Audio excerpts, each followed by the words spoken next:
नमस्कार विद्यार्थी मित्रांनो, विदर्भ IAS अकॅडमीच्या प्लॅटफॉर्मवर तुमच्या परत एकदा मनापासून स्वागत आहे। सो आजच्या लेक्चरमध्ये आपल्याला राज्यसेवेचं त्या ठिकाणी नियोजन करायचं आहे। सो नॉर्मली राज्यसेवेचा अभ्यास करण्यासाठी ते 1 ते 2 वर्ष जो अभ्यास लागतो म्हणजे परिपक्वतेसाठी तेवढा ड्युरेशन द्यावा लागतो। तो योग्य पद्धतीने कशा प्रकारे युटिलाइज करायला पाहिजे, कोणत्या विषयांवर भर दिला पाहिजे।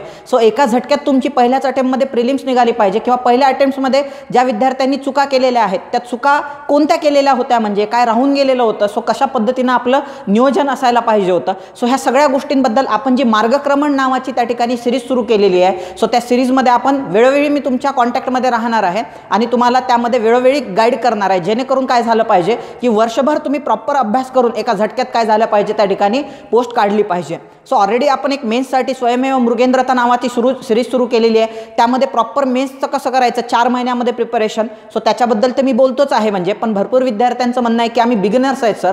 सो आम्हाला राज्यसेवा मेन्सपेक्षा आमचा कन्सर्न हा आहे की पुढच्या वर्षीची प्रिलिम्स आमची काय झाली पाहिजे त्या ठिकाणी एका झटक्यामध्ये क्लिअर झाली पाहिजे। सो आम्हाला त्याच्याबद्दल गाईड करा।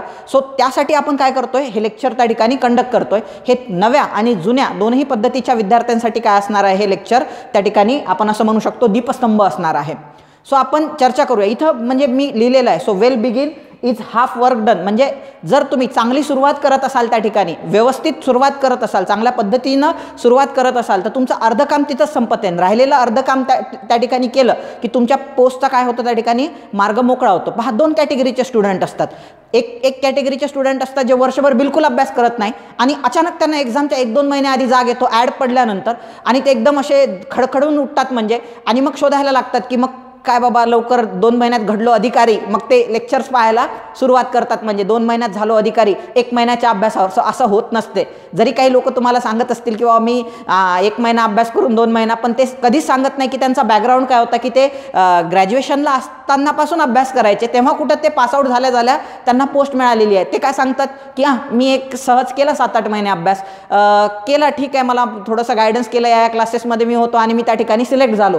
सो ते असं सांगतात, म्हणजे ते सांगत नाही की माझी मेहनत किती होती याच्या मागे किंवा ह्या परीक्षेसाठी मी 12वी पासून किंवा 11वी पासून त्या ठिकाणी डेडिकेटेड होतो, हे याबद्दल कधीच बोलत नाही। मग विद्यार्थ्यांना काय वाटायला लागते की ही एक्झाम 2-3 महिन्यात निघणारी एक्झाम आहे आणि त्याच पद्धतीने ते इमॅजिन करतात आणि एक्झाम आले की मग ते डिमांड करायला लागतात की आम्हाला सर 2 महिन्यात इकॉनॉमिक्स पाहिजे, सर आम्हाला 15 दिवसामध्ये इतिहास पाहिजे। सो यासाठी ते काय असतात, आग्रही असतात।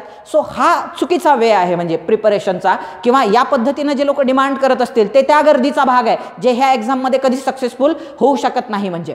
सो तुम्हाला जर ही एक्झाम क्रॅक करायची आहे तर तुम्हाला प्रॉपर म्हणजे 4 गोष्टी याच्यामध्ये फार महत्त्वाच्या आहे। पहा, ही एक्झाम जर क्रॅक करायची असेल तर 4 गोष्टी कोणत्या आहे, सर्वात महत्त्वाचं म्हणजे पहिले तुम्हाला नियोजन करावं लागते। सो या एक्झाममध्ये प्लॅनिंगला अनन्यसाधारण महत्त्व आहे। ते म्हणतात ना, if you are fail to plan then you are planning to be fail, म्हणजे जर तुम्ही प्लॅन करण्यात फेल ठरला तर ऑटोमॅटिक तुम्ही एका गोष्टीचा प्लॅन बनवताय, तो म्हणजे फेल होण्याचा।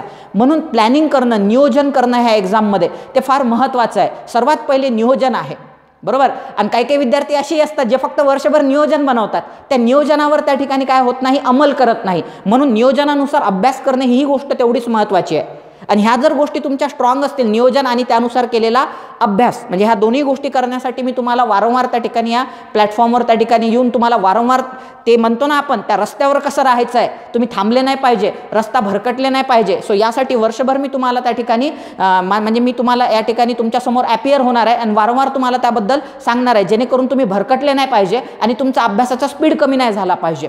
सो ती दुसरी एक गोष्ट आहे। तिसरी आहे रिव्हिजन आणि क्वेश्चन सॉल्विंग, हे तुम्हाला यश मिळवून देणार आहे। पण रिव्हिजन आणि क्वेश्चन सॉल्विंग जर करायचं असतील तुम्हाला आणि ते केल्यानंतर तुम्ही फ्रस्ट्रेट नाही झाले पाहिजे, लवकर रिव्हिजन बसली पाहिजे आणि क्वेश्चन सॉल्विंग प्रॉपर झाली पाहिजे आणि तुमचा कॉन्फिडन्स बिल्डअप झाला पाहिजे, यासाठी नियोजन आणि अभ्यास महत्त्वाचा आहे। सो ह्या 4 स्टेजेस आहे। सो त्या 4 स्टेजेसपैकी जी पहिली स्टेज आहे त्या ठिकाणी नियोजनाची, तर ती करायला आपण काय करणार आहे त्या ठिकाणी सुरुवात करणार। या सिरीजमध्ये सर्व गोष्टी ज्या अभ्यास आहे आणि अभ्यासेतर आहे, म्हणजे 90% गोष्टी तर तुम्हाला मी अभ्यासाबद्दलच बोलणार आहे, पण अभ्यास सोडून देखील काही गोष्टी असतात म्हणजे ज्या तुमच्या एक्झामसाठी आवश्यक असतात, त्या गोष्टी तुमच्याजवळ असल्या पाहिजे। त्या 10% गोष्टीबद्दल देखील काय करणार आहे मी त्या ठिकाणी चर्चा करणार आहे की वेगवेगळ्या विद्यार्थ्यांना, वेगवेगळ्या बॅकग्राऊंडच्या विद्यार्थ्यांना अभ्यास करत असताना कोणकोणत्या अडचणी येतात, त्या अडचणीबद्दल देखील मी चर्चा करणार आहे आणि त्यावर सोल्युशन पण तुम्हाला सांगणार आहे, जेणेकरून तुम्ही काय झाले पाहिजे, 100% त्या ठिकाणी पोस्ट होल्डर राहिले पाहिजे 1 वर्षानंतर किंवा 2 वर्षानंतर।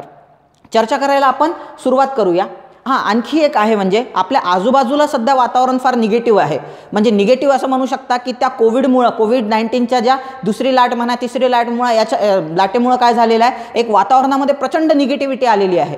भरपूर सारे विद्यार्थ्यांचा वेळ असाच चाललेला आहे म्हणजे या वातावरणामुळे त्यांचं अभ्यासात लक्ष लागत नाही आहे. सो त्यासाठी पण आपण काय करणार आहे, लेक्चरच्या शेवटी पहिल्यांदा आपण प्रॅक्टिकल बोलू सर्व काही आणि शेवटी लेक्चरच्या काय करणार आहे, सो त्याबद्दल पण गाईड करणार आहे की अशा वातावरणात देखील आपण ह्या वातावरणालाच आपण अपॉर्च्युनिटी बनवून कसा अभ्यास करायचा आहे आपल्याला, सो त्याच्याबद्दल देखील आपण लेक्चरच्या शेवटी काय करणार आहोत, डिस्कस करणार आहोत. म्हणजे सो इथं मी माझं एक शॉर्ट इंट्रोडक्शन मेन्शन केलेलं आहे की मला UPSC MPSC मुलाखतींचा अनुभव, माझी कुठल्या पदासाठी निवड झालेली आहे, हे सगळं मी त्या ठिकाणी मेन्शन केलेलं आहे. हे विदर्भ IAS अकॅडमीचं ॲप आहे, हे नवीन ॲप आहे. भरपूर विद्यार्थी जुना ॲप त्या ठिकाणी डाउनलोड करत आहे. सो त्यांच्यासाठी म्हणून आहे की हे एज्युकेशन ट्री मीडिया कंपनीचं जे ह्या लोगोवालं तुम्हाला ॲप दिसेल प्ले स्टोअरवर, ते तुम्हाला डाउनलोड करायचं आहे. ज्या विद्यार्थ्यांना एखादा विषय ज्यांचा वीक आहे, ज्यांना पूर्णच विषय त्या ठिकाणी विदर्भ IAS मध्ये प्रिपेअर करायचे, विदर्भ IAS टीमसोबत प्रिपेअर करायचे आहे, सो ते त्या ठिकाणी इंटिग्रेटेड बॅच देखील जॉईन करू शकता. त्यावर वेगवेगळ्या फॅकल्टीजने वेगवेगळे लेक्चर कंडक्ट केलेले आहेत, त्याचे डेमो देखील तुम्हाला यूट्यूबवर अवेलेबल आहे.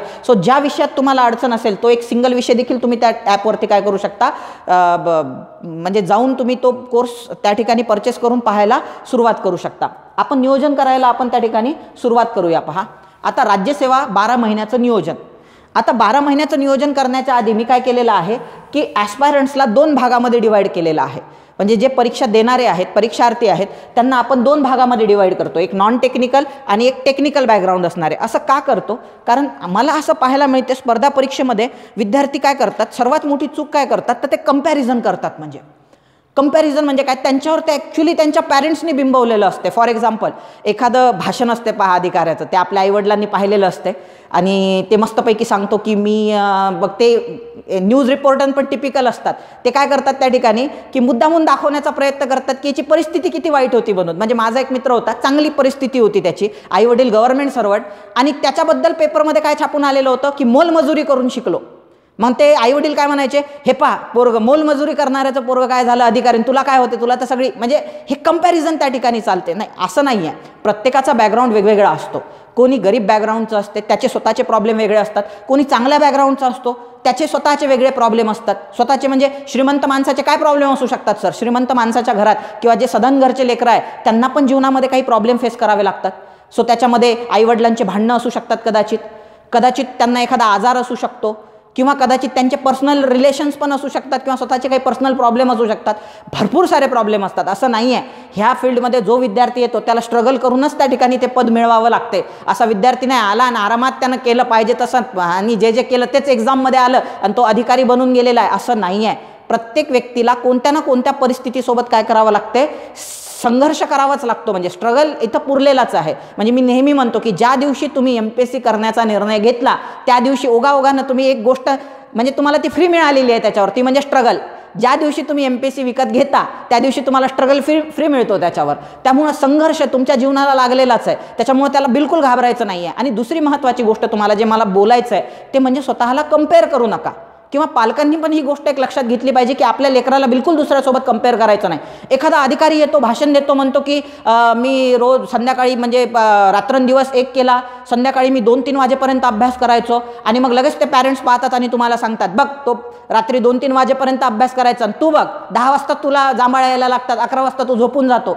असं नाही आहे. एखादा विद्यार्थी 11 वाजता झोपून सकाळी 4 किंवा 5 वाजता उठून पण अभ्यास करू शकतो, त्याचा सकाळी चांगला अभ्यास होतो. मग त्याचा काय गैरसमज बनतो की नाही रात्री जो अभ्यास करतो तोच त्या ठिकाणी सिलेक्ट होतो. असं काही नाही आहे की सिलेक्ट होण्यासाठी सकाळीच उठलं पाहिजे, संध्याकाळीच उठलं पाहिजे. भाई माझा एक 8 ते 10 तास काय झाला पाहिजे, क्वालिटी स्टडी पण नाही बरं का, क्वालिटी स्टडी, आउटपुट ओरिएंटेड जे म्हणतोय मी, ते जर माझा चांगला होत असेल तो मग मी दिवसा करल रात्री करल, तो माझा प्रश्न आहे. म्हणजे सो काही काही विद्यार्थी काय करतात, दिवसभर काम करतात, रात्री अभ्यास करतात. काही काही विद्यार्थी त्यांचा रात्री अभ्यासच होत नाही, ते दिवसभर मस्तपैकी अभ्यास करतात. सो शेवटी महत्त्वाचं काय आहे की प्रॉपर जे म्हणतो आपण वेल डायरेक्टेड ज्याला म्हणतो की जे आपल्याला जो म्हणजे ज्या वेनी आपण अभ्यास करायला पाहिजे त्या वेनी जर अभ्यास केला त्या ठिकाणी तर यश तुम्हाला नक्की मिळते. सो डझंट मॅटर तुम्ही रात्री जागून करताय सकाळी उठून करताय. भाई एखाद्या सक्सेसफुल विद्यार्थ्याकडून आपण काय शिकलं पाहिजे की यानं मेहनत घेतलेली आहे, बस त्यानं दिवसा घेतली रात्री घेतली याच्याशी मतलब नाही.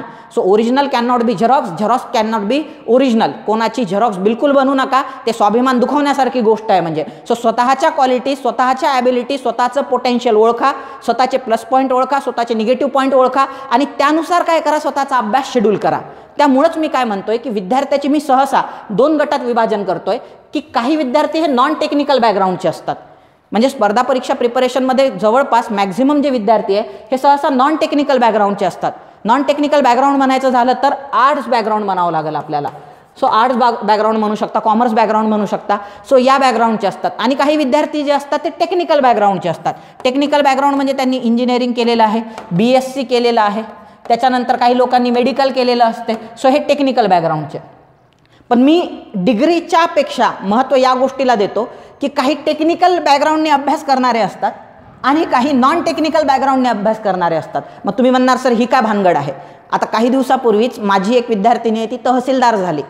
सो ती होती आर्ट बॅकग्राऊंडची, प्रॉपर टिपिकल आर्ट बॅकग्राऊंड म्हणतो ना त्याला. पण तिचा अभ्यास करण्याची मेथड काय होती त्या ठिकाणी, पूर्णपणे टेक्निकल होती.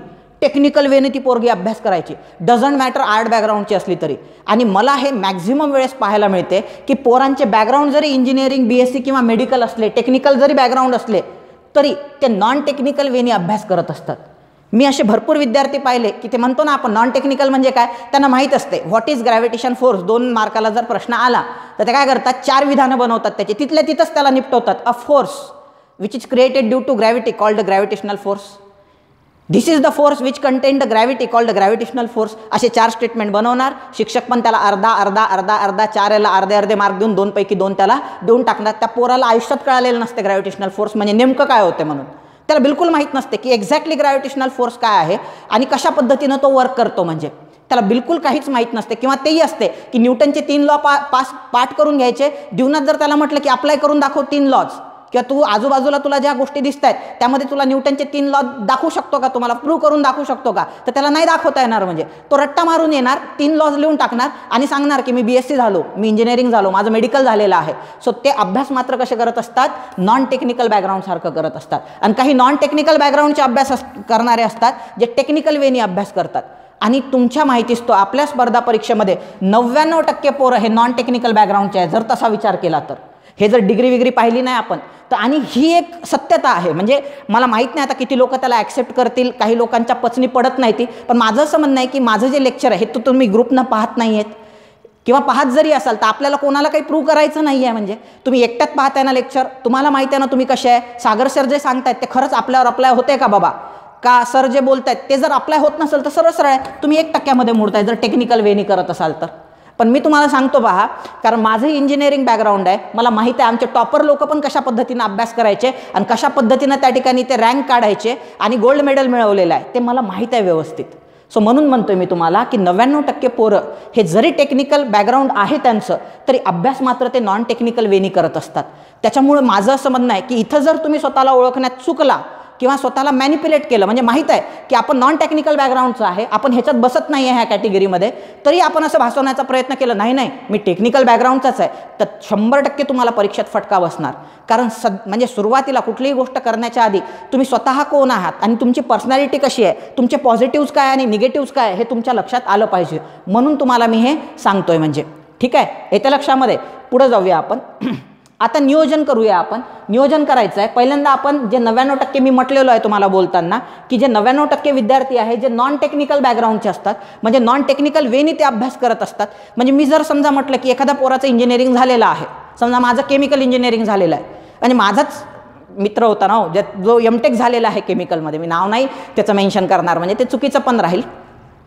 तर मला इंटरव्ह्यू द्यायचा होता, मला काय करायचं होतं त्या ठिकाणी इंटरव्ह्यू द्यायचा होता. सो आता पहिला इंटरव्ह्यू होता, मला माहीत होतं माझा केमिकल बॅकग्राऊंड आहे तर मला त्याबद्दल प्रश्न विचारला जाणार आणि मला माहीत आहे की मी 4 वर्ष इंजिनिअरिंग केलेलं आहे केमिकल इंजिनिअरिंग. पण मला जर त्याच्यातले टेक्निकल जर त्यांनी प्रश्न विचारतो म्हटले ते 100% विचारतातच परीक्षा याच्यामध्ये इंटरव्ह्यूमध्ये, तर मग त्याचे उत्तरं कसे द्यायचे. माझ्यापुढं मोठा प्रश्न निर्माण झाला. म्हणजे म्हणून मग मी काय केलेलं आहे, मित्राला फोन लावला आणि त्याला मी काही प्रश्न विचारायला लागलो की बाबा आपण ऑर्गॅनिक इनऑर्गॅनिक केमिस्ट्री शिकलो, पण ऑर्गॅनिकमध्ये आणि इनऑर्गॅनिकमध्ये फरक काय आहे तुम्हाला व्यवस्थित समजावून सांग बरं. तर त्याला तो फरक नाही समजावून सांगता आला. म्हणजे तो म्हणत होता की अरे यार झालं ना म्हणे ते, आता कुठं आपल्याला हे लागणार आहे. मी त्याला हीट ट्रान्सफरबद्दल काही लॉ ऑफ थर्मोडायनामिक्स विचारले, त्याला नाही सांगता आले. त्याच्यानंतर मी त्याला ॲरोमॅटिक ॲलिफॅटिक हायड्रोकार्बन्स विचारले, त्याला नाही सांगता आले. सो असे म्हणजे आपण काय करतो की असं इमॅजिन करतो की आपलं हे बॅकग्राऊंड आहे, म्हणजे आपल्याला सगळं काही येतेच आहे. तो असं नसते. म्हणजे जरी तुम्ही सायन्स बॅकग्राऊंडचे असले, मी सांगतो ना, मोस्ट ऑफ द सायन्स बॅकग्राऊंडचे जे विद्यार्थी आहे ते काय करताना दिसत आहेत की CSAT हा जो विषय आहे, सायन्स हा जो विषय आहे, ते म्हणतात की आम्हाला ऑलरेडीच येतो, हा याचा काय अभ्यास करण्याची गरज आहे असं म्हणून त्या ठिकाणी ते स्वतःला फसवतात. जेव्हा एक्झाममध्ये 1-2दा नापास होतात, चुपचाप ते मग काय करतात, CSATचे क्लास लाव, सायन्सचे क्लास लाव, सायन्सचे लेक्चर पाहायला सुरुवात कर. त्यापेक्षा जर तुम्ही आताच ओळखलं स्वतःला, जर तुम्हाला जमत असेल तर तुमचं म्हणजे स्वागतच आहे, त्याबद्दल दुमत नाही, मी त्याच्या विरुद्ध बोलत नाही आहे. तुम्हाला जर जमत असेल तर खूप चांगली गोष्ट आहे, पण जमत नसेल तर सोंग करू नका की आपल्याला जमतंय, हां काय करण्याची गरज आहे, सागर सरला काय कळतंय बाबा, असं जर तुम्ही केलं तर तुम्हाला डायरेक्ट परीक्षेमध्ये फटका बसणार. म्हणजे मी म्हणतो ना, काही लोकांकडे पोटेन्शियल असते, काही लोकांकडे योग्यता असते, परंतु काय होतं आहे त्या ठिकाणी प्रॉपर गोष्टी ना कळाल्यामुळे ते एक्झाम नापास होतात. त्या कॅटेगरीमध्ये तुम्ही बसाल आणि या परीक्षेमध्ये नापास होण्याची गुंजाईशच नसली पाहिजे. सो जर नापास झाले तर थोड्या वेळापूर्वी भीषण परिस्थिती सांगितलेली आहे. जर 2021ची एक्झाम हुकली, डायरेक्ट 2024पर्यंत तुम्हाला थांबावं लागते. म्हणजे पहा ना, 2019ला जे पोरं सिलेक्ट झालेले आहे 2018च्या ॲडमध्ये, त्यांची आणखी जॉईनिंग आलेली नाही आहे. सो जॉईनिंग यायला पण वेळ लागतो. म्हणजे म्हणून सांगतोय तुम्हाला की हे जर तुम्ही आधीपासूनच स्वतःला ओळखलं आणि बिलकुल स्वतः, म्हणजे आपण म्हणतो ना त्याला, स्वतःबद्दल माज करणे हा एक प्रकार असतो. म्हणजे आमच्या लायब्ररीमध्ये काही विद्यार्थी असायचे, मी सहज एक हुशार विद्यार्थी होता, सिंहगडमधून तो पासआउट होता. म्हणजे सिंहगड जे कॉलेज आहे ना इंजिनिअरिंगचं, तिथून तो पासआउट होता आणि आम्हाला त्याचं खूप अट्रॅक्शन होतं, कारण तो खूप हुशार होता आणि त्याचं राहणीमान हे ते एकदम, आता आम्ही किती नाही म्हटलं, थोडंसं एक ग्रामीण भागातून किंवा एक आपण म्हणू शकतो एक विदर्भ रिजनमधून गेलेले पुण्यामध्ये विद्यार्थी अभ्यास करण्यासाठी, आणि तो प्रॉपर पुण्यातला, त्याची भाषा, बोलणं, राहणं, त्याचा तो काळ्या कलरचा गॉगल, एकदम असं वाटायचं की हा IPS अधिकारीच आहे म्हणजे. आणि त्याचे ते UPSC, त्याच्याबद्दल त्याचे इंग्लिशमध्ये डिस्कशन्स. मग एक दिवस काय झालं की राज्यसेवेची एक्झाम झालेली होती, म्हणजे मी विसरलेलो नाही या गोष्टी. आणि ह्या स्पर्धा परीक्षा जगतामध्ये आपण अशा काही गोष्टी असतात ज्या कधीच विसरू शकत नाही, कारण हा संघर्षाचा कालखंड असतो. मी सहज त्याला विचारलं, तो बसलेला होता, त्याला विचारलं की बाबा UPSCचा स्कोअर किती आला, कट ऑफ किती लागणार आहे, नॉर्मल क्वेश्चन आपले नेहमीचे. मग मी त्याला सहज काय केलं, विचारलं की तू राज्यसेवेची एक्झाम दिली का रे, आणि राज्यसेवेचा कट ऑफ किती लागणार आहे हे त्याला विचारलं मी. तर तो डायरेक्ट काय म्हणे, तू काय मला काय समजतोय म्हणे, काही दिवसानं तू तर मला तलाठ्याचे पण प्रश्न विचारायला लागशील म्हणे, मी UPSC करणारा कॅन्डिडेट आहे म्हणे, मी त्या ठिकाणी MPSC कशाला देऊ म्हणे, राज्यसेवा कशाला देऊ, असं म्हणून त्यानं काय केलं, मला एकदम असं हिनवल्यासारखं केलं म्हणजे, आणि असं दाखवण्याचा प्रयत्न केला, तुम्ही MPSC वाले, आम्ही UPSC वाले. सो ह्या टाईपमध्ये त्यांनी करण्याचा प्रयत्न केला. ॲक्च्युली मी पण UPSCच प्रिपेअर करायचो आणि सोबत MPSC द्यायचो, म्हणून त्याला UPSC आणि MPSC दोन्ही एक्झामबद्दल मी त्याला प्रश्न विचारला. त्याने एकदम मला असं हिनवल्यासारखं केलं. तोच पोरगा 3 वर्षानंतर माझ्याचकडे येऊन विचारतोय की ते PSI ST कशा पद्धतीनं क्रॅक करायचं, त्यासाठी काय करावं लागते, कारण नुकताच UPSCचा रिझल्ट लागला होता, त्या पोराची 3 वर्षानंतर प्रिलिम उडाली होती. म्हणजे तर त्याच्यामुळं तो एक फॅक्टर आहे की आपण टेक्निकल बॅकग्राऊंडचं आहे म्हणून असा माज करणं की नाही गड्या मला तर सगळंच येते, मी तर ही एक्झाम एका झटक्यात क्रॅक करणार आहे, असं नाही. सो जमिनीवर आपले काय असले पाहिजे, त्या ठिकाणी पाय असले पाहिजे. जे लोक सुरुवात करतात त्यांच्यामध्ये हा ॲटिट्यूड काही लोकांमध्ये पाहायला मिळतो. सो ते म्हणतो ना, त्या ॲटिट्यूडचा तुम्ही पॉझिटिव्हली वापर करा, निगेटिव्हली नाही.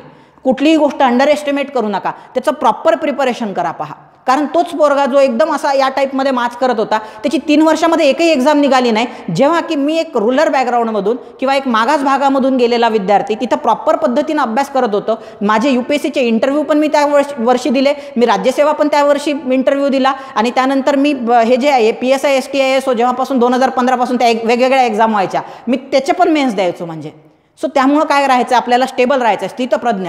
सो जोपर्यंत पास होत नाही तोपर्यंत आपल्याला शिंग बिलकुल नाही फुटले पाहिजे. सो त्यामुळं काय करायचं आपल्याला, सो ते म्हणते ना, ते आहे ना ते बालपण देगा देवा मुंगी साखरेचा रवा, ऐरावत रत्न थोर त्याला अंकुशाचा मारा.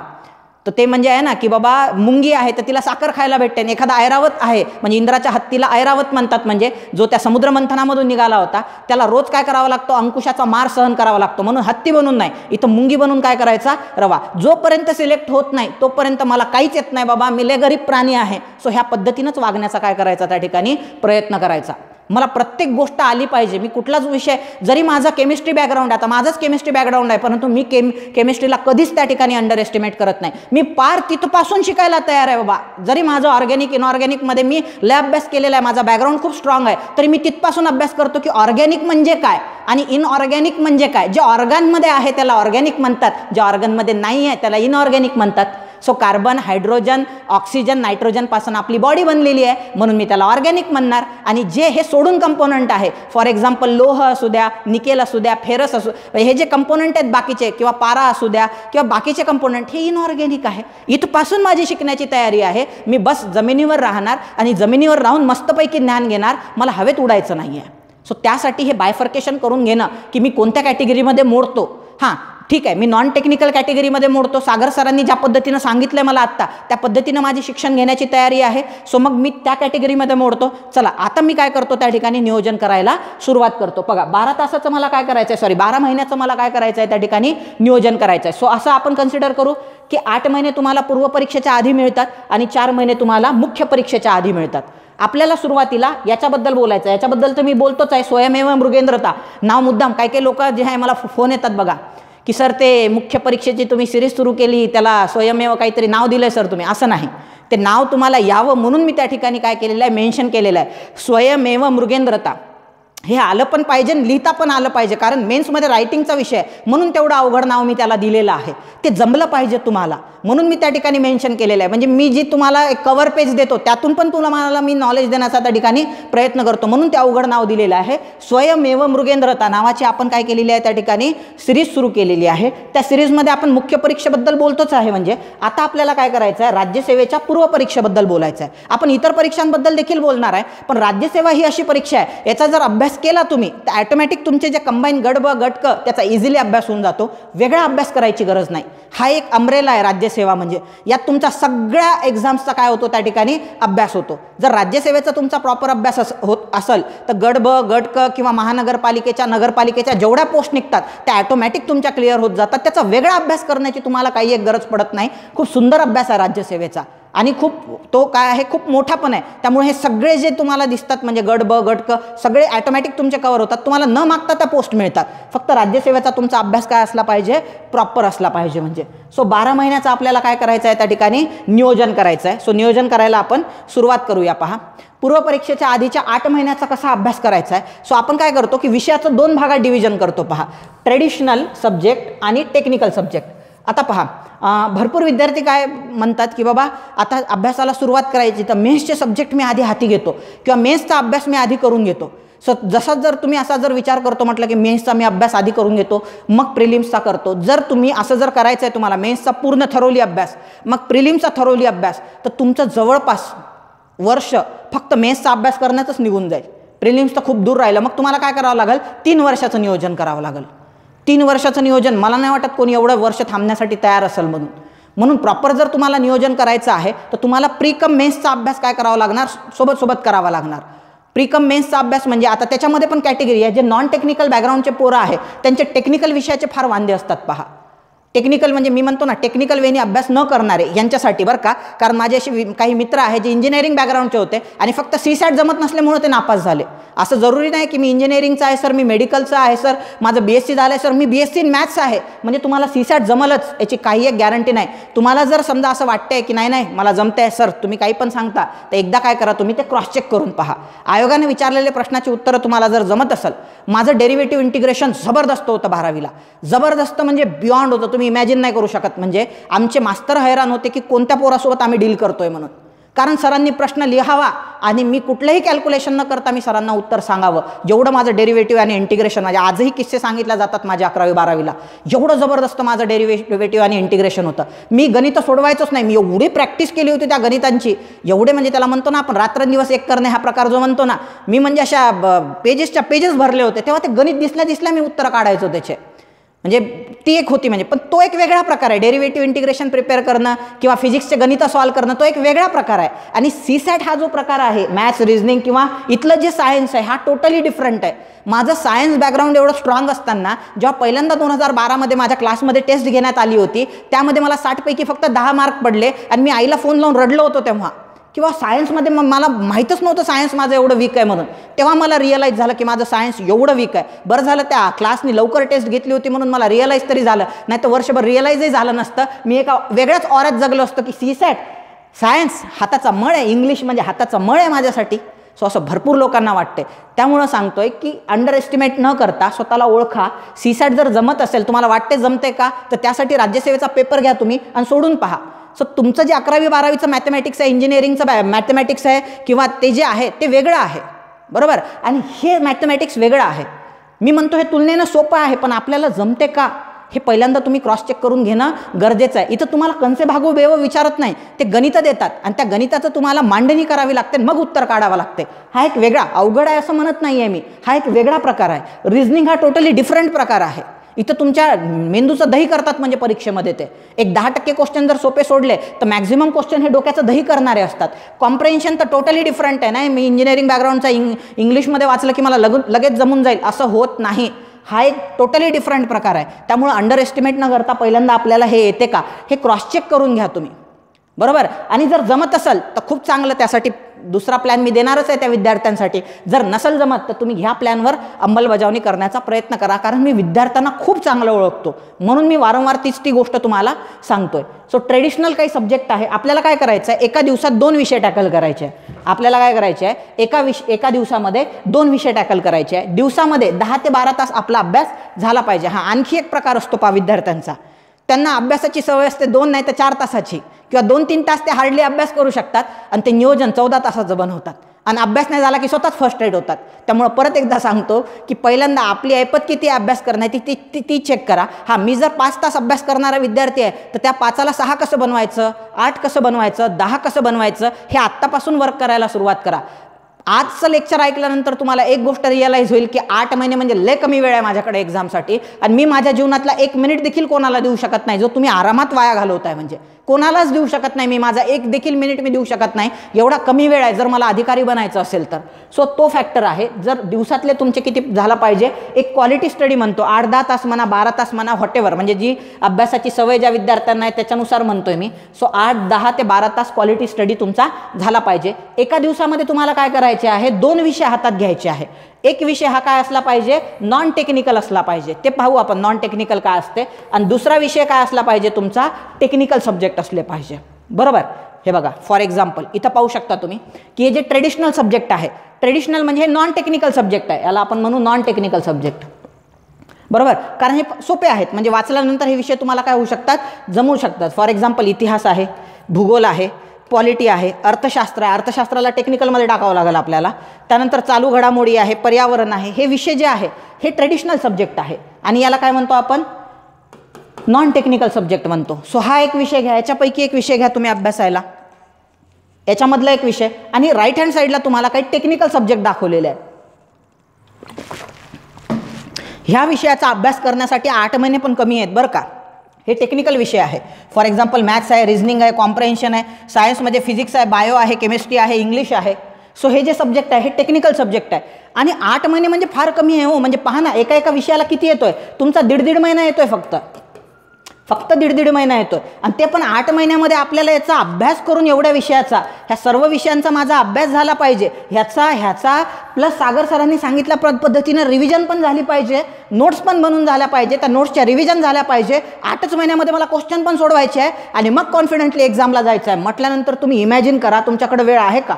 अहो तुम्ही दिवसातले 14 तास जरी दिले ना अभ्यासाला, हे कोविड सोडा, हे वातावरण सोडा, तुमचे धाबेदान आणले पाहिजे लेक्चर ऐकल्यानंतर की 8 महिने म्हणजे माझ्याकडे वेळच नाही आहे, एवढे सगळे विषय मला टॅकल करायचे आहे आणि माझ्याकडे फक्त 8च महिने आहे.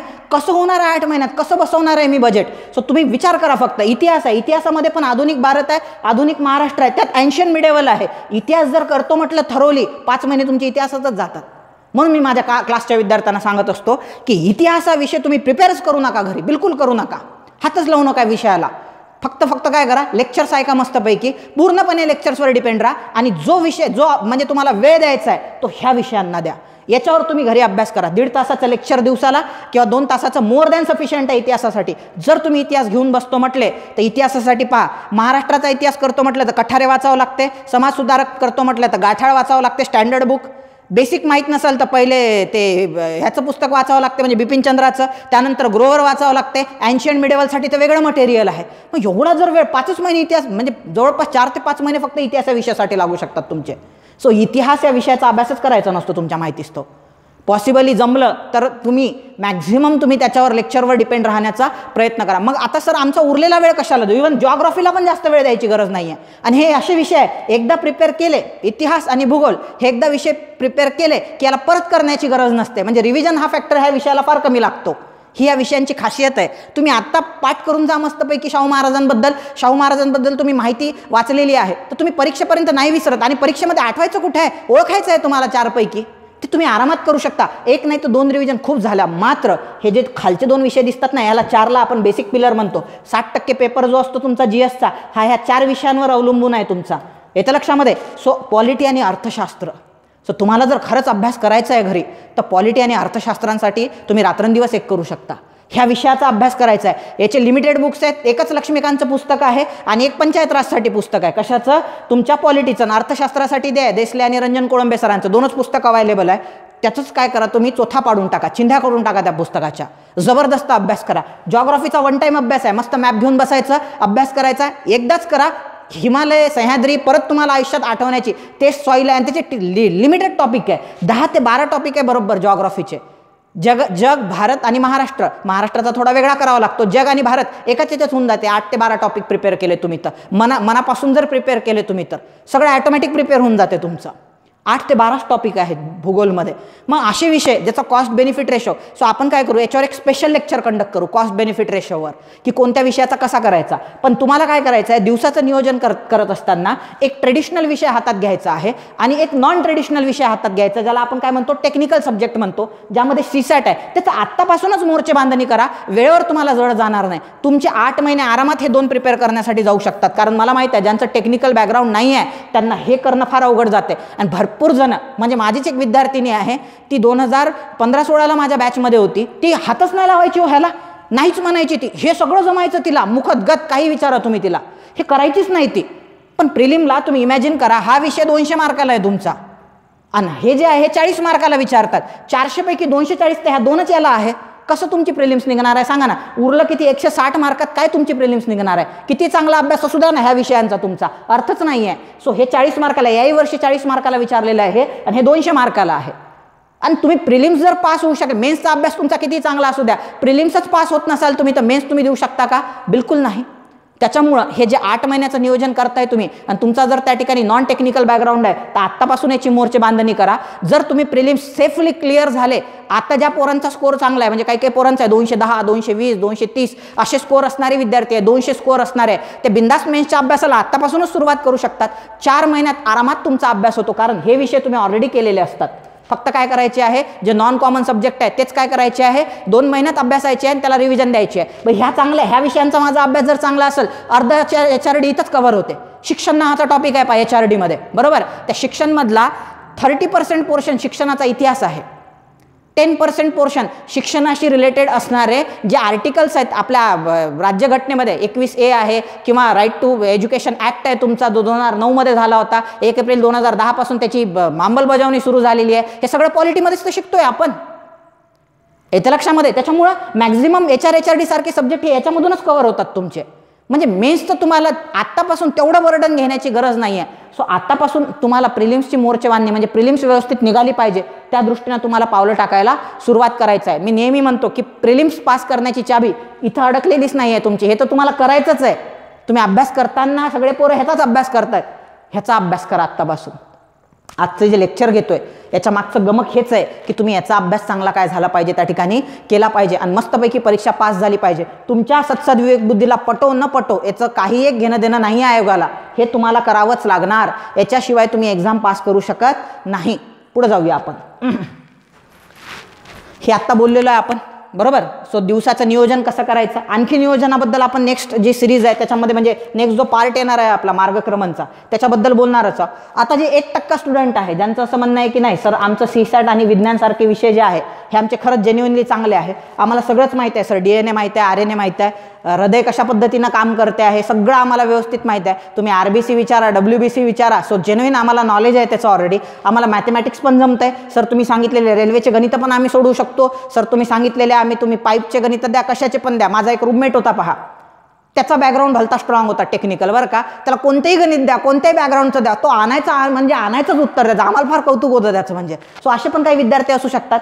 त्यांनी काय करा, अभ्यासाचं नियोजन करताना एक हा सब्जेक्ट घ्या मेन्सचा, आत्तापासूनच मेन्सचं सुरुवात करा म्हणजे प्रिपेअर करायला तुम्ही करू शकता आरामात, जे 1% मोडतात.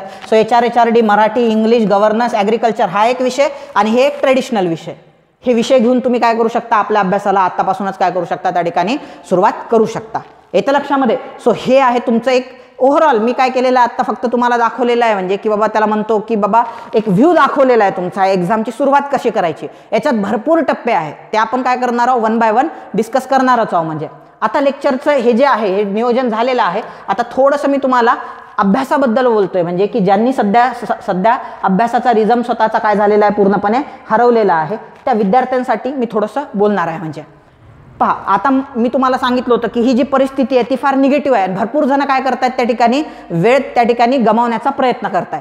तुम्ही मिल्खा सिंग नावाचा मूवी पाहिला असेल विद्यार्थी मित्रांनो, म्हणजे जवळपास आहे म्हणजे विद्यार्थी एक 90% म्हणू शकतो आपण की हा मूवी त्यांनी पाहिलेला आहे. ज्यांनी पाहिला नसेल तर ते आता एक्झाम नाही आहे त्या ठिकाणी पाहू शकता. सुंदर मूवी आहे बरं. त्यातलं ॲटलिस्ट एक गाणं तरी पहा तुम्ही. हे जे गाणं आहे, मला गाण्याचे म्हणजे ते नेमकं कोणतं गाणं आहे ते मला आठवत नाही आहे, पण हे गाणं तुम्ही नक्की पहा. त्या मूवीमध्ये काय असते पहा, की पहिल्यांदा तो पार्ट्या विरट्या ऑस्ट्रेलियामध्ये जातो, पार्ट्या विरट्या करायला लागतो, तिथं गर्लफ्रेंड वगैरे बनवतो, वेळ घालवतो आणि त्याची काय होते, एक स्पर्धा जी आहे ती इझिली त्यांनी जिंकायला पाहिजे, ती त्याची स्पर्धा हुकते. तो त्या स्पर्धेमध्ये काय ठरतो, टोटली अपयशी ठरतो. म्हणजे साहजिक आहे, तुम्ही जर असे कुटाने करत असाल तर तुम्हाला फटका बसतोच. म्हणजे मग त्यावेळेस त्याला डेडिकेशनचं महत्त्व कळते आणि तो त्या ठिकाणी पळायला लागतो. म्हणजे सध्या तुम्ही या सिच्युएशनमध्ये आहे, म्हणजे तो टायर लावून काय करतो आहे, कमरेला बांधून त्या ठिकाणी पळायला सुरुवात करतो आहे. म्हणजे सध्या असं समजा की तुम्ही या सिच्युएशनमध्ये आहे आणि तुम्ही अभ्यास करायला सुरुवात करताय. सो मजा याच्यात नाही आहे विद्यार्थी मित्रांनो. मी तुम्हाला सांगतो बघा की हा अभ्यास करताना स्ट्रगल काय असते, किंवा मी म्हटलं होतं ना की तुम्ही जेव्हा MPSCचा अभ्यास सुरू केला किंवा निर्णय घेतला की मला MPSC किंवा UPSC करायची आहे, स्पर्धा परीक्षा प्रिपेअर करायचं आहे, तर त्याच वेळेस लक्षात ठेवा तुम्ही एक गोष्ट निवडली ती म्हणजे मला स्ट्रगल करायचं आहे याच्यामध्ये. सो त्यामुळे स्ट्रगल करायला आपल्याला बिलकुल मागं पुढं पाहायचं नाही आहे आणि ते संघर्ष करण्यातच मजा आहे.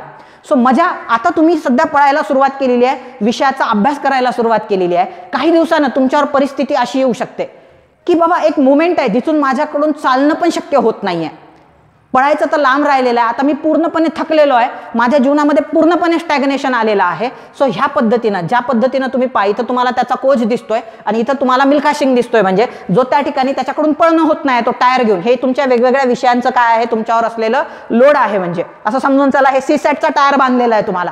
आता तुमच्याकडून पळणं होत नाही, तुम्ही थकलेले आहे की बाबा आधी तुम्ही मस्त अभ्यास करायचे, मस्तपैकी रनिंग होती, 8-8, 10-10 तास तुम्ही अभ्यास करायचे, आता तुमच्याकडून थोडं पण पळणं होत नाहीये. त्यानंतर एक मोमेंट असा येईल तुमच्या जीवनामध्ये की तुम्ही उठू पण शकणार नाही. हा तो मोमेंट राहील, म्हणजे की आता तुम्ही काय झालेलं आहे, पूर्ण गुडघे टेकलेले आहे परिस्थितीसमोर आणि आता तुम्ही काय होणार आहे, त्या ठिकाणी खाली पडणार आहे. म्हणजे सो तुमच्यावर ही सिच्युएशन येऊ शकते. ही सिच्युएशन म्हणजे हा तो मोमेंट आहे की तो एवढा पळतो आणि पळाल्यानंतर थकतो, तर त्याच्या तोंडामधून काय यायला सुरुवात होते, रक्त यायला सुरुवात होते. सो तो मोमेंट आठवा पहा.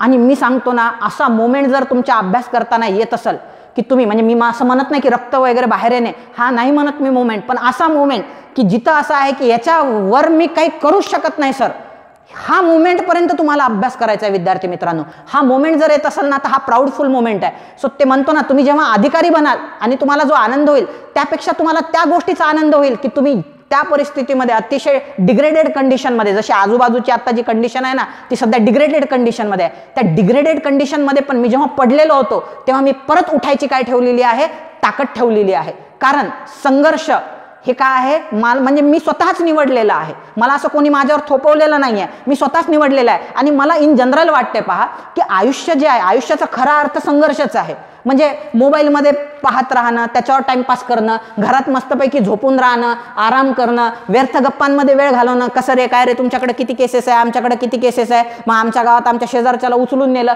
सो ह्याच्यात तासन तास गप्पा करत बसणं येतं लक्षामध्ये. किंवा नॉन क्वालिटेटिव्ह गप्पा असतात पा, उठली का रे, झोपली का रे, ते असतात ना, ते विचारतात, म्हणजे टिपिकल पोर असतात पा, रात्र विचारतात काय जेवलीस, काय जेवलास, येत्या लक्षामध्ये, तू काळजी घेत जा स्वतःची वगैरे वगैरे. अरे तू नसताना पण तो काळजी घ्यायचा आणि तू नसल्यानंतर पण तो काळजी घेणार आहे. नॉन क्वालिटेटिव्ह आहे, नॉन मेरिटोरियस गप्पा आहेत पा. सो याच्यासाठी आपला जन्म झालेला नाही आहे किंवा याच्यासाठी आपण MPSC निवडलेली नाही आहे. सो MPSC ही आपण संघर्षासाठी निवडलेली आहे. म्हणून मी तर म्हणतो तो तुमच्या जीवनामध्ये हा मुवमेंट आलाच पाहिजे की जिथून 1 मिनिट म्हणजे उठण्याची पण ताकद नाही राहत, तोंडातून रक्त यायला लागते.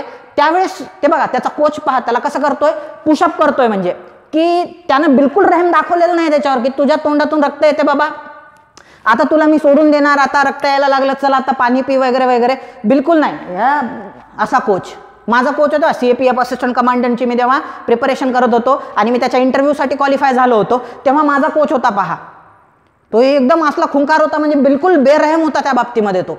सो ही एक सिच्युएशन आहे की जेव्हा चालणं तुमच्याकडून पॉसिबल होत नाहीये, तिथं तुम्हाला परत उठायचं आहे आणि परत काय करायचं आहे, त्या ठिकाणी पळायला लागायचं आहे. ज्या दिवशी असं करण्यात तुम्ही यशस्वी झाले, म्हणजे ह्या परिस्थितीमधून जर तुम्ही ह्या पद्धतीनं तुम्ही ह्या परिस्थितीमध्ये सध्या ही कंडिशन आहे तुमची की तुमच्याकडून अभ्यासच होत नाही, तरी तुम्ही अभ्यास करताय, उठलेत तुम्ही, पळायला लागले, समजून चला यश म्हणजे असं आहे की MPSC तुमच्या पुढे सरेंडर करेल की बाबा कोणत्या म्हणजे ह्याच्या ते म्हणतात ना गाण्यामध्येच आहेत ते बोल, म्हणजे की मिट जाने में ही है हस्ती. येत्या लक्षामध्ये ओ कश्ती वो मिट जाने में ही है हस्ती. सो तो एक आहे, म्हणजे डझंट मॅटर तुम्हाला यश मिळते की नाही मिळत, पण हे MPSC मध्ये ते म्हणतो ना मिट जाने में ही है हस्ती, त्याचा अनुभव तुम्ही नक्की घेऊन पाहायला पाहिजे. सो प्रचंड अभ्यास करा. डझंट मॅटर यश हे मिळेल नाही मिळेल हा भविष्यातला प्रश्न आहे, पण त्या यशासाठी जे म्हणतो ना इमानदारीनं प्रयत्न करणे. सो डझंट मॅटर माझ्याकडे कोणी पाहते आहे, मला कोणी रिकॉग्नाइज करते आहे, काही एक गरज नाही आहे मला. जसं ते गौतम बुद्धांनी त्या कालखंडामध्ये हे केलं होतं, म्हणजे आपण त्यांना काय म्हणतो त्या ठिकाणी बुद्ध म्हणतो, म्हणजे गौतम बुद्धांनी काय केलेलं होतं त्या ठिकाणी, बुद्ध म्हणजे त्या ठिकाणी आपण असं म्हणू शकतो की त्यांचं लिबरेशन झालं होतं. लिबरेशन म्हणजे त्यांना आपण मुक्ती वगैरे म्हणतो, म्हणजे किंवा इटर्नल नॉलेज जे म्हणतो आपण, ते प्रॉपर त्यांना मिळालेलं होतं. पण ते नॉलेज मिळवण्यासाठी त्यांनी 7 वर्षाची असं म्हणतात की वयाच्या 29व्या वर्षी ते गेले होते, 36व्या वर्षी त्यांना ज्ञानप्राप्ती झाली. मग ज्ञानप्राप्ती झाली हे कोणी पाहिलं, तर त्यासाठी वेगवेगळ्या मुद्रा आहेत पा, ते भूमिस्पर्श मुद्रा आहे पा गौतम बुद्धांची, की या भूमीनं पाहिलं, ह्या आकाशाने पाहिलं. तसं तुम्ही अभ्यास करताय, यासाठी जरुरी नाही तुमच्या आईवडिलांनी पाहिलं पाहिजे, मित्रांनी पाहिलं पाहिजे, लायब्ररीतनं पाहिलं पाहिजे. सो कोणी पाहिलं पाहिजे याच्यापेक्षा मी अभ्यास करतोय, माझ्या पुस्तकांना माहीत आहे, मी अभ्यास करतोय, माझ्या टेबलला माहीत आहे, मी अभ्यास करतो हे आजूबाजूच्या भिंतींना माहीत आहे. सो ह्या माझ्या काय अभ्यासाच्या साक्षीदार आहे आणि मी त्या ठिकाणी अशा पद्धतीने अभ्यास करणार की म्हणजे जे इम्पॉसिबल आहे. बाकी लोकांना असं वाटतं की यार हे शक्यच नाही आहे, लोकांनी पण म्हटलं पाहिजे हा काय पागल फिगल झाला की काय, म्हणजे ते त्यांना त्यांच्या पद्धतीने म्हणू द्या, पण आपण आपल्या साईडनं काय केलं पाहिजे, एक्झामसाठी पूर्ण काही दिले पाहिजे. आणि जो माणूस ज्याचं सर्वस्व MPSC साठी देतो, MPSC ला फर्स्ट प्रायोरिटी देतो, MPSC त्याला कधीच खाली पडू देत नाही, कधीच नाही म्हणजे कधीच नाही. तुम्ही जीवनामध्ये टॉप लेवललाच राहणार. याच्या लक्षामध्ये तुम्ही कुठल्याही फील्डमध्ये जा, म्हणजे मी तर म्हणतो तुम्हाला पोस्ट 100% मिळणार. आणि तुम्ही जर म्हटलं नाही आता मला पोस्ट नाही आहे, मी दुसऱ्या फील्डमध्ये, तर त्याच्यामध्ये पण तुम्ही टॉप मोस्ट राहणार. हा अभ्यासच तसा आहे. सो मेहनतीला 100% तुम्हाला यश मिळतच असते म्हणजे आयुष्यामध्ये. त्याच्यामुळं टिकून राहा ह्या एक्झाममध्ये, तुम्हाला पोस्ट नक्की मिळणार आहे. विपरीत परिस्थिती आहे, पण त्याला अपॉर्च्युनिटीमध्ये युटिलाइज करा की जिथं सगळा महाराष्ट्र सध्या कचलेला आहे, त्या कंडिशनमध्ये मी अभ्यास करतो. आणि MPSCला ते माहीत आहे की तुम्ही अभ्यास करताय, पेपर कसाही सेट करू द्या. भाई मागच्या वेळेस मी केला नाही, एन्शंटचा अभ्यास केला नाही, मी मागच्या वेळेस केमिस्ट्रीचा अभ्यास केला नाही, त्याला ऑप्शनमध्ये टाकलं होतं, आता माझ्यासाठी चांगला वेळ आहे. मी स्वतःला असं तयार करतो की विचार आयोग कशावर पण विचार, केमिस्ट्रीवर विचार, एन्शंटवर विचार, मिडेवलवर विचार, एन्व्हायरमेंट विचारायचं असेल एन्व्हायरमेंट विचार, तू कशाही पद्धतीनं क्वेश्चन टाक, मी रेडी आहे त्याच्यासाठी. असं दुखणं नसलंच पाहिजे. हे राहून गेलं, ते राहून गेलं, सर क्वेश्चन सॉल्व्हिंगची प्रॅक्टिस राहून गेली. आता फार चांगला कालखंड आहे, त्यामुळं तुम्हाला जेवढं त्याला देता येईल तेवढं देण्याचा प्रयत्न करा प्रत्येक मोमेंटला. जसा हा कोच आहे म्हणजे, सो भविष्यात असं राहील की तुम्ही अधिकारी बनाल, क्लास 1 राहाल, तिथं मी तुमच्यासोबत नसणार आणि मला त्याच्यात आनंद पण नाही आहे की मी तुमच्या अधिकारी बनल्यानंतर पाठीवर हात ठेवून माझाच विद्यार्थी आहे. मला त्यात अभिमान नाही आहे. मला अभिमान त्या गोष्टीमध्ये आहे जेव्हा तुम्ही या सिच्युएशनमधून जाताय. माझ्यासाठी हा प्राऊडफुल, जसा इथं या कोचसाठी प्राऊडफुल मोमेंट आहे ना, याला घडवणं, हा घडल्यानंतर ट्रॉफी घेताना हा कुठंच दिसणार नाही तुम्हाला. हा एन्जॉय करेल पब्लिकमध्ये बसून की माझा विद्यार्थी त्या ठिकाणी. सो मी तुमचा तो जो एन्जॉय टीव्हीवर पाहून म्हणा, इकडून पाहून म्हणा, तुम्ही एन्जॉय कराल, पण मला सध्या इथं राहण्यात फार आनंद आहे तुमच्या, आणि प्रत्येक मोमेंटला मी तुमच्यासोबत राहणार आहे त्या ठिकाणी. स्वतःला बिलकुल एकटं समजू नका आणि तुमच्या 100% देण्याचा नाही, 1000% देण्याचा तुमचा प्रयत्न करा. जोमाने अभ्यास करा. जय हिंद.